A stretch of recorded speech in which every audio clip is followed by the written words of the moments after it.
Hello everyone and welcome to Dwarf Fortress Let's Play. I've already played this game before, so it won't really be a virgin Let's Play, but I'll try to not use too much knowledge of mine.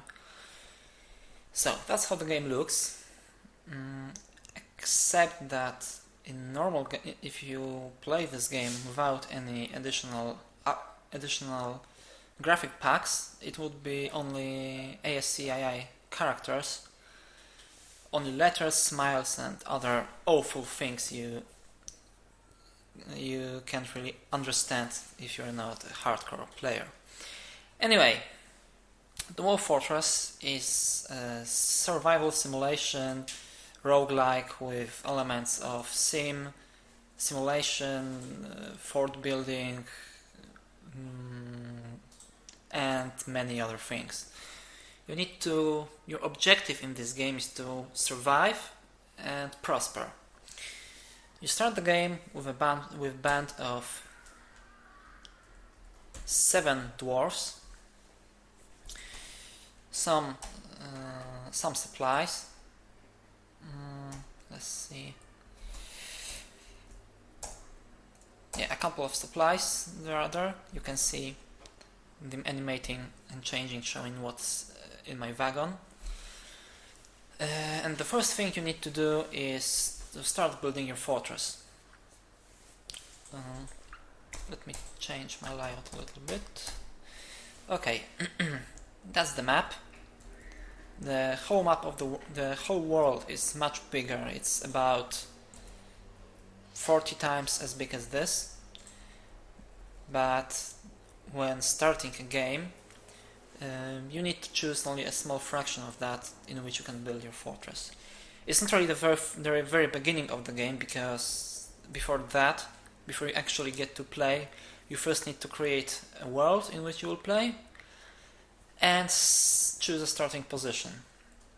I've decided to skip that part because I would like to concentrate on the actual gameplay. So anyway, this is how my surroundings look. I can I can look above, increase the elevation level, decrease it. See, there's a river.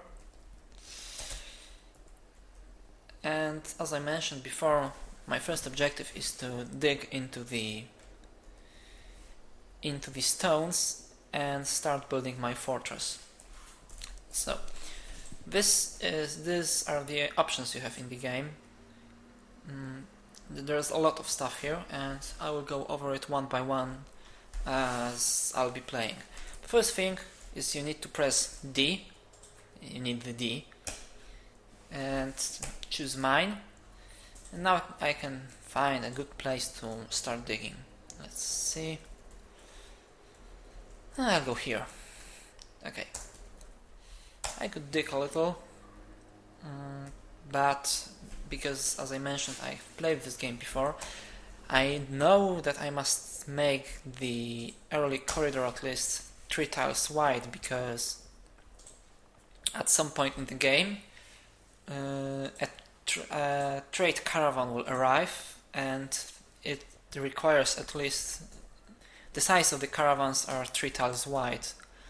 So in order for them to fit, you need to have corridors of this size. Okay, so this will be the entrance to my fortress. This will be my stairway. Let's see. I've used mine to mine into the wall. Now I will use the downward stairway to dig below. Now I change the elevation level down, one down. I select, wait a sec, I was supposed to use J, not I. Yeah, downward stairway. Now I want up-down stairway, and let's dig a couple of levels down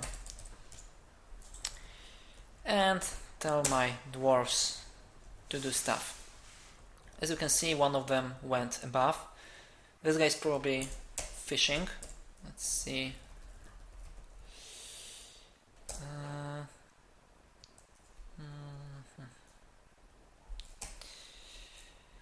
What is his name? It's Rakust. Whatever. Rakust. Not this. No.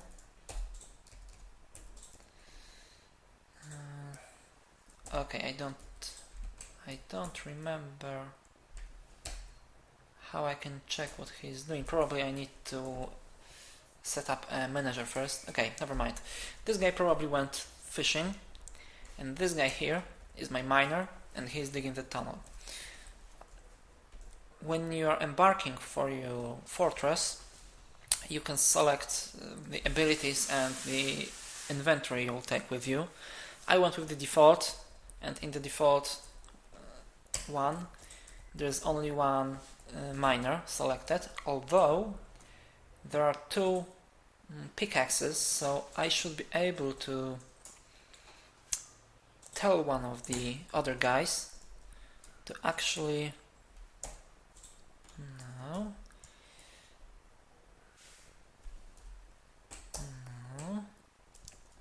let's see, to tell him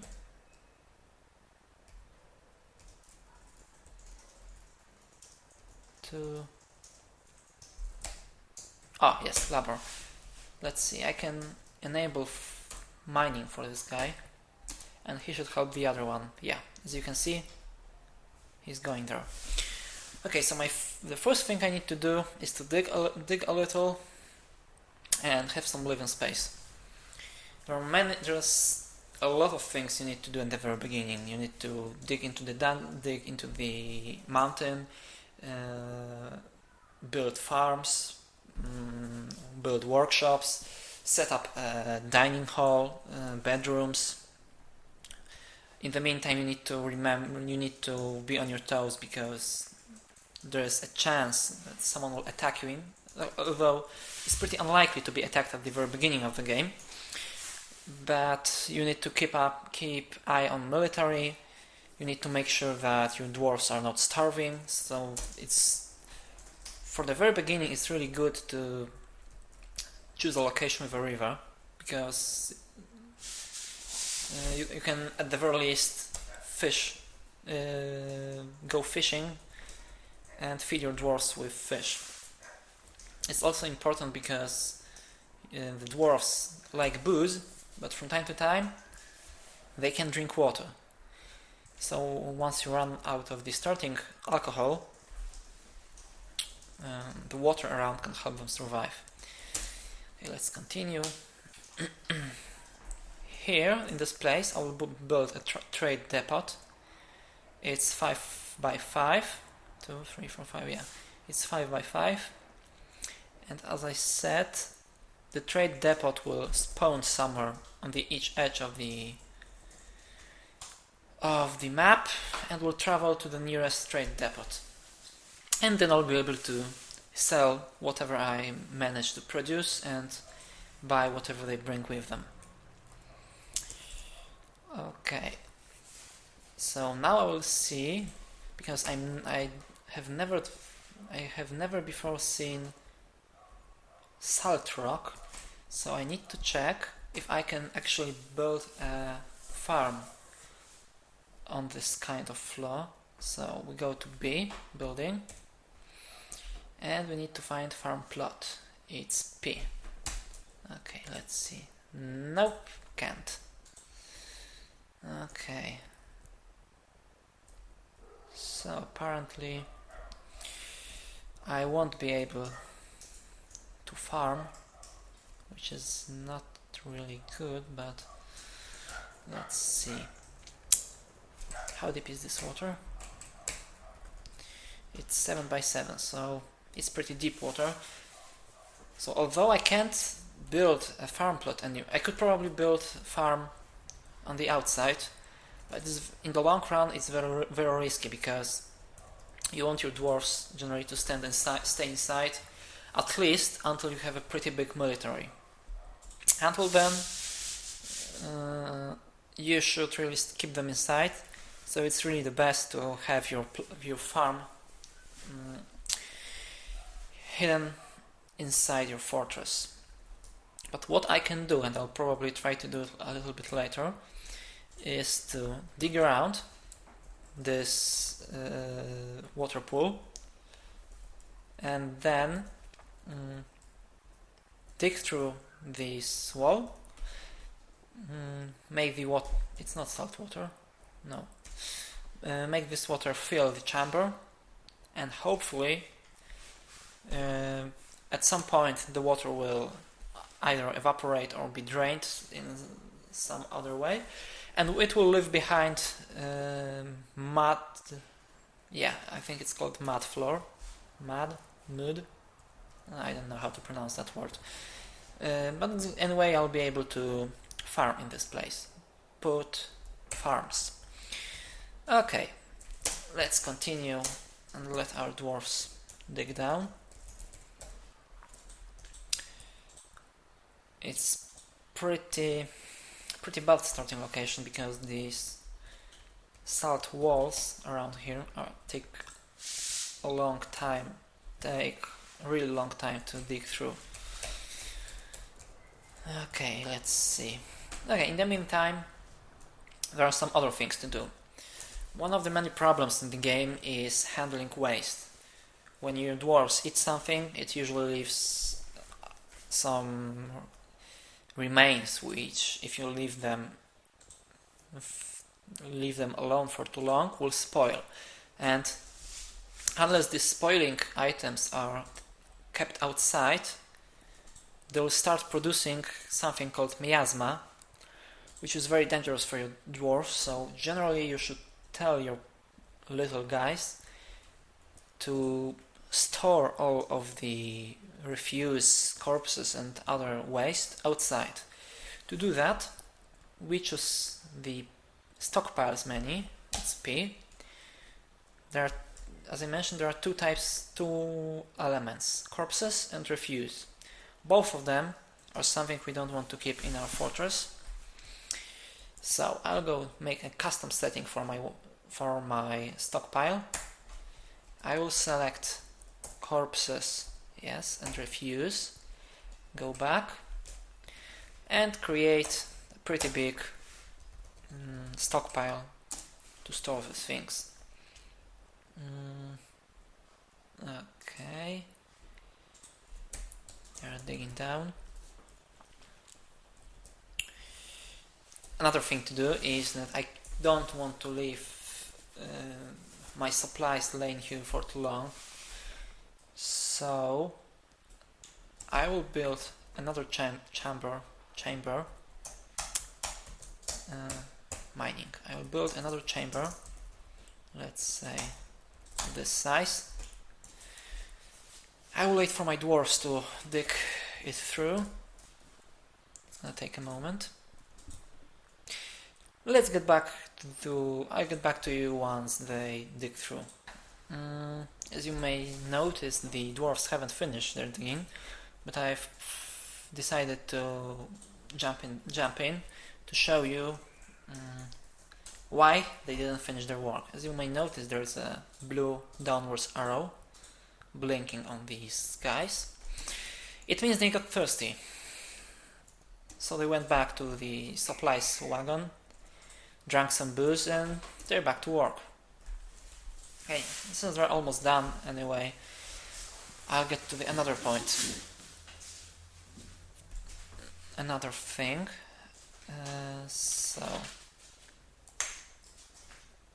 Okay. So now I want a stockpile, another custom stockpile actually, where I will store majority of my stuff. I want to keep in it animals, I want to keep food, furniture, ammo, coins, this, and this. The reason why I don't want to keep corpses and refuse back there is because I don't want miasma. The reason why I want stock the stone there is because while I'll be mining downwards and around making my halls and rooms, there will be a lot of stone laying around.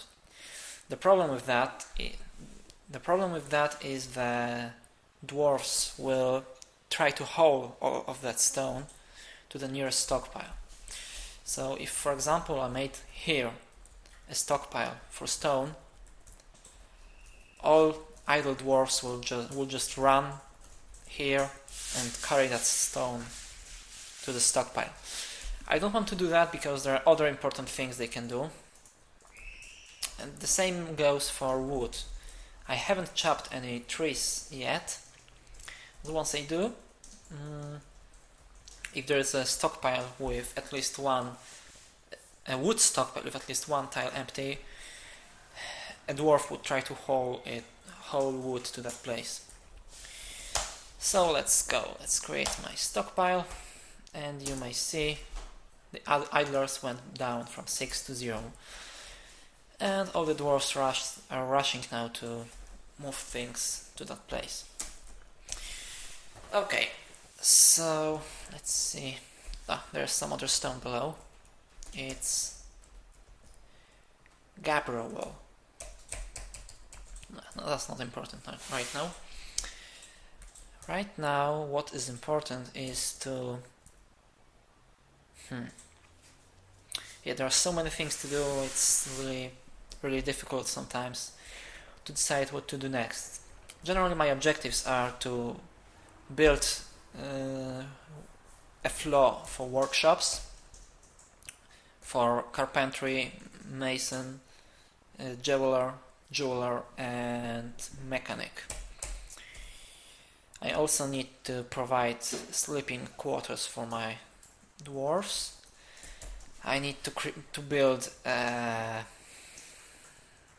kitchen and dining hall. I need to build a butchery, tanning workshop,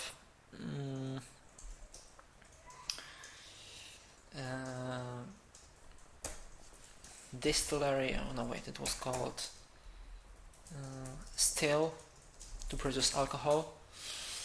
So yeah, there's a lot to do. But I will start with, let's see, I will start with the workshop floor. So you may notice that I'm leaving this one floor empty for now. The reason for that is this stockpile is going to grow in time, and at some point it will be shorter distance to just enlarge this floor like that. So at some point I will mine this floor, put a stockpile identical to this one here, and generally it will be shorter distance to move things from around here than from here. But it's for another time, because there's more than enough space here. Okay, so I'll need to make some space for my workshops. Okay, continue. The first one I want to do... Actually... Okay, no, let's stick to the workshops for now. The first one I will do will be carpenter, then mason, and then I'll try to build a small sleeping chamber. Actually, you know what? If I only need a carpenter and a mason for now, I won't dig the other two rooms. And where did they go?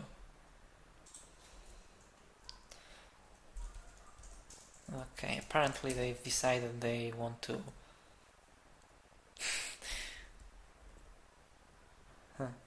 What? Oh. Where did they get this? What is it?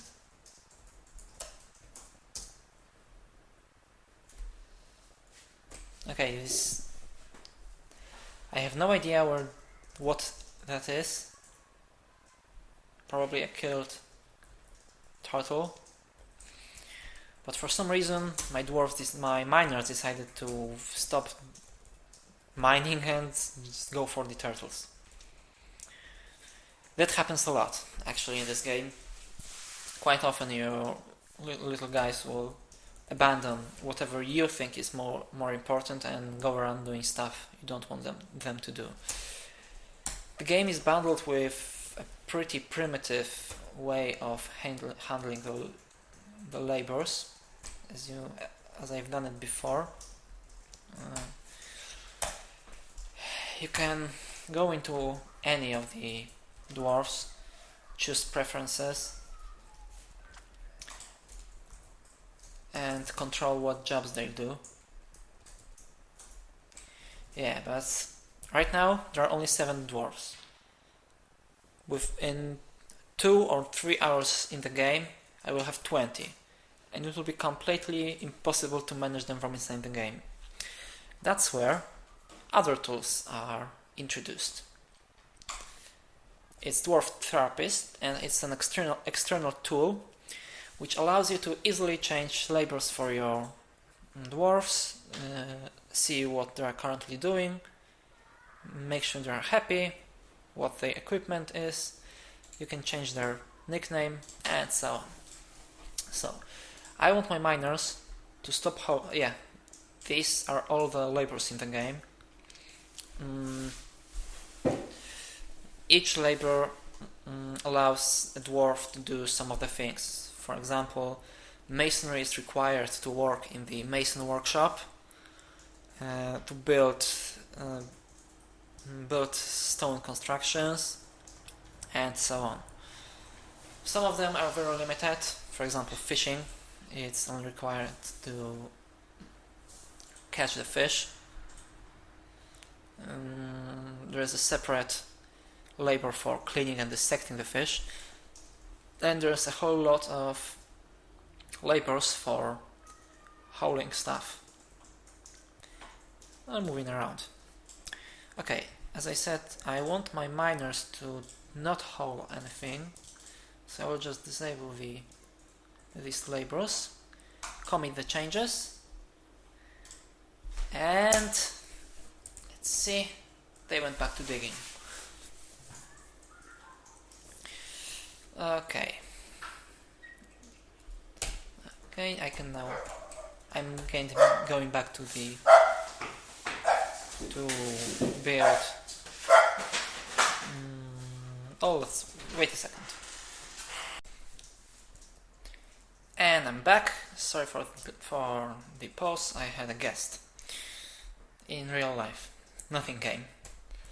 Okay, so I don't really remember what I was doing. I think, I was trying to make space for the mason and carpenter workshops, and that's what I'm doing right now. And the next thing I want to do is to build a trade depot. Okay, almost done. Okay, build workshops. Yeah, there is quite a number of workshops in the game. But what I want right now is carpenter's workshop. Yeah, when you're building a building, each one of them requires some number of components. Usually you can choose whatever you want, be it wood, rocks, metal, or anything else. And in this case, I have access to 2 different materials. Here is the name of the material, here is the distance to the nearest one, and the total number of the given material currently existing in the game. Maybe not existing in the game, but the number of materials to which I have access to. So I will go with rock salt because it's not only close, the building is even standing on a couple of them. So I built carpenter workshop, and Mason workshop. Okay, let's place it here, and once again going with rock salt. And I have mentioned I want to build a trade depot. It's capital D. Here, yeah, this one requires 3 materials, and I will go with 3 rock salts because they are already standing here. Okay, let's pause for a moment. Now I will use Q, set building tasks and preferences. This allows me to inspect the current status of a building. As you can see, it's waiting for architect. Needs architecture. This here tells us a particular labor that is required to continue building this building, constructing this building. Okay, so I need to find a dwarf which has the architecture. Okay, it's Ether Nullral Deller. I have no idea how to pronounce that word. Currently, he's storing item in stockpile. Okay, stop that. Commit. I've disabled his hauling preferences. Yeah, as you may notice already, he is going to build trade depot. You may notice that this building started to blink green. This means no, not this building. It's blinking green because I had it selected. Okay, I have no idea what he's going to build, but generally speaking, many of the elements in the game blink in a different color if there is a dwarf heading towards that place and trying to accomplish something. So one of my dwarfs started building the trade depot. Yeah, the architect. Carpenter started to build the carpenter's workshop, and mason is waiting for masonry. I'm pretty sure I'm pronouncing this word incorrectly. I'll try to look up how to pronounce it by the next session. It's our actor. Okay, let's wait for him to finish the trade depot. Yeah, he's moving the rocks away from the area occupied by the building, because it's impossible in the game to store an item on the same tile occupied by one tile cannot be occupied at the same time by a building and an item. That's the reason why he decided to move it away. So my trade depot is built. There's this very nifty option. Let's see. Capital D, again, depot access, and we have a problem. Yeah, okay, I did something wrong. This option shows where, if a given trade depot is accessible for wagons, and as you can see, this one here is blocked. I'm pretty sure it's blocked by these stairs, so unfortunately I will have to build another entrance right here, because I won't be able to trade with the caravans once they arrive.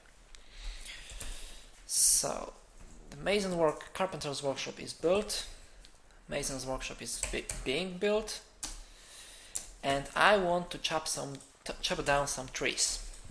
This one and this one. Tree chopping is accessible from the designations, the same one where I can select mining or building stairs. Here and here. Okay, it shall be enough. Let's wait a moment for the digging to finish.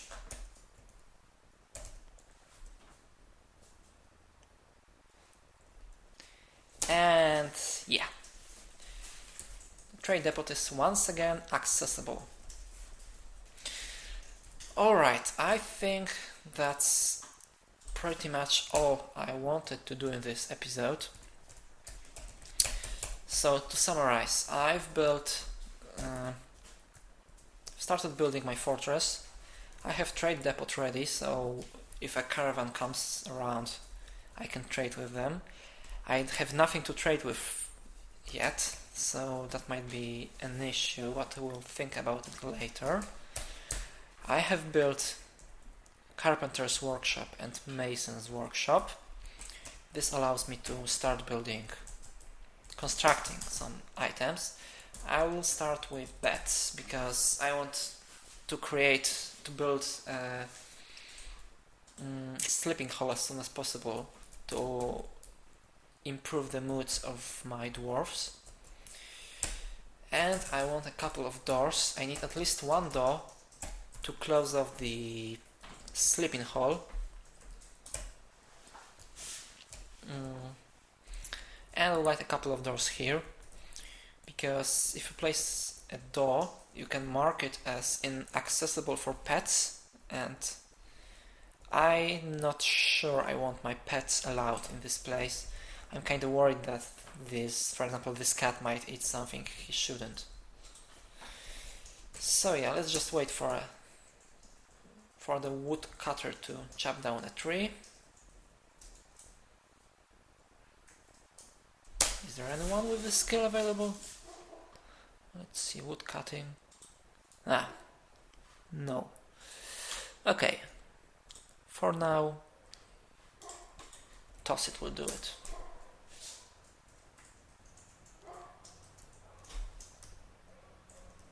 Okay, here's our guy. He started chopping down this tree. By the way, the trees are pretty big in this game, and once he chops it down, all of the twigs and the head of the tree will disappear. And it's done. Okay, that will be it for this episode. Next time I will try to empty this small pool and create some space for my farms. It's pretty far away. Yeah, but I think I can work with it. Okay, so the next episode I'll try to create some space for my farms, start building the bedrooms and dining hall, and for now that would be it. Thanks for watching.